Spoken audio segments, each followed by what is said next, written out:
Okay, let's dive into this. Today's explainer is going to take us back in time to deconstruct a famous and honestly highly suspenseful narrative from 1st century Capernaum. It's a story of absolute desperation, an unbreakable crowd, a literally destroyed roof, and a massive plot twist. We're going to analytically break down the incredible historical and literary narrative of the healing of the paralyzed man. So, I really want you to think about this for a second. What would you do if a literal wall, or, in this case, an entire house packed to the brim with people, stood between your best friend and the only person who can actually help them? Like, how far would you go to break through? That right there is the intense physical stake that kicks off the narrative we're about to unpack. Section 1. The Unbreakable Crowd. All right, let's set the stage and establish the intense spatial constraints of our setting. The source material tells us that after a few days away, Jesus returns to Capernaum and is staying in a house. Well, word gets out and a massive crowd gathers.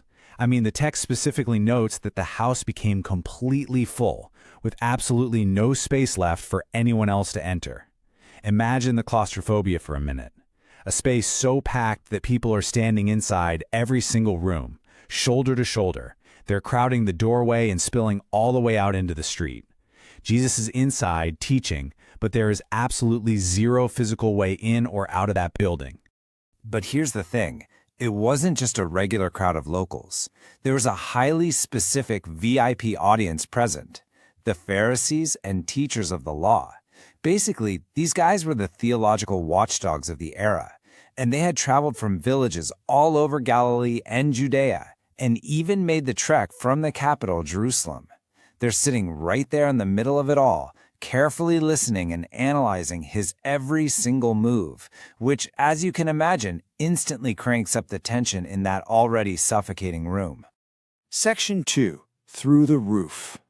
And this brilliantly illustrates the incredibly drastic actions taken by 4 men who have just arrived carrying their paralyzed friend on a mat. It's a visual progression of absolute desperation and a total refusal to give up. First, they arrive carrying their friend. Second, they hit that massive crowd, try the door, and realize, nope, it's totally blocked. Third, they carry this grown man up the outside stairway of the house right to the flat roof. And fourth, they carefully start removing part of the roof. Now, a quick historical fact for you. Typical houses in this era had flat roofs made of wooden beams covered with branches and packed mud. So digging through it, entirely possible, but incredibly, incredibly messy. I want to bring this historical setting to life for just a second. Put yourself in that room. Imagine being in that stuffy, packed space, listening to the teaching, when suddenly, pieces of clay and dust begin falling right on your head.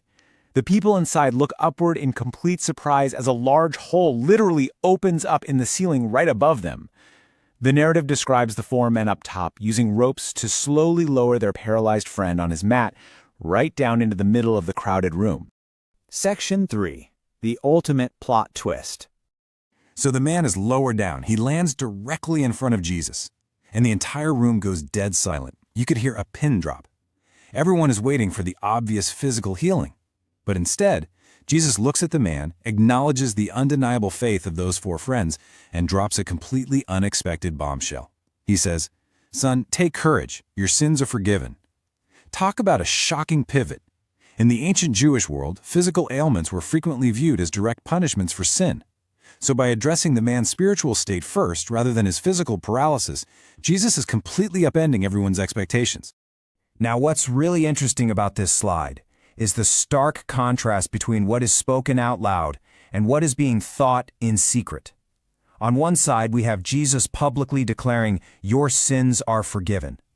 On the other side, those theological watchdogs, the teachers of the law and the Pharisees, they are immediately reacting, but silently, reasoning in their hearts. They are sitting there thinking, why does this man speak like this? He is blaspheming. Who can forgive sins except God alone? They don't say a single word out loud, but their unspoken outrage is palpable. But the text shows Jesus knowing exactly what they are thinking. He turns to them, calls out their secret thoughts, and poses this absolutely brilliant rhetorical challenge. Which is easier, to say to this paralyzed man, "Your sins are forgiven," or to say, get up, take your mat, and walk. Let's just pause for a second and let that sink in. The religious leaders remain completely silent. It's a theological trap they just can't escape. Because think about it, saying your sins are forgiven is easy, right? It can't be physically proven. But saying get up and walk, that requires visible, immediate proof of divine power. Section 4. Authority to heal. Jesus doesn't just leave that question hanging in the air. He uses this precise moment in the narrative to declare his authority. Addressing the silent room, he says, "But I want you to know that the Son of Man has authority on earth to forgive sins." Then he turns directly back to the paralyzed man to resolve that massive physical tension in the room. With absolute command, he says, "I tell you, get up, take your mat, and go home." According to the narrative, here is the miraculous resolution. Immediately, strength entered the man's body. Right in front of everyone watching, he moves his arms and legs. He slowly sits up, he stands to his feet, and he actually lifts up the very mat he had been paralyzed on just minutes before. And the text describes that unbreakable crowd suddenly finding a way to part and move aside as the man walks right through them. He leaves the house carrying his own mat, loudly praising and glorifying God. The reaction is explosive. Everyone in the house is completely amazed. Up on the roof, the narrative implies the absolute joy of those four friends whose faith brought their buddy to this exact moment. Down below, the crowd is praising God, declaring, "We have never seen anything like this. We have seen extraordinary things today." So, the crucial point is, what do we actually learn from deconstructing this historical event? Let's synthesize the takeaways from our source text. First, the narrative brilliantly uses the physical healing as a tangible validation of a much larger spiritual claim. Jesus' dual authority to both heal the body and forgive sins. Second, it demonstrates the sheer power of persistent faith. And third, it highlights the beauty of faithful friendship. I mean, the kind of friendship that simply refuses to allow any physical or societal obstacle to prevent someone they care about from reaching the help they desperately need. Which leaves us with this final, provocative thought for you to take away. What obstacles are you currently allowing to block your path? And perhaps even more importantly, who are the friends in your life willing to literally break through the roof for you? Think about that. Thank you so much for joining me for this explainer.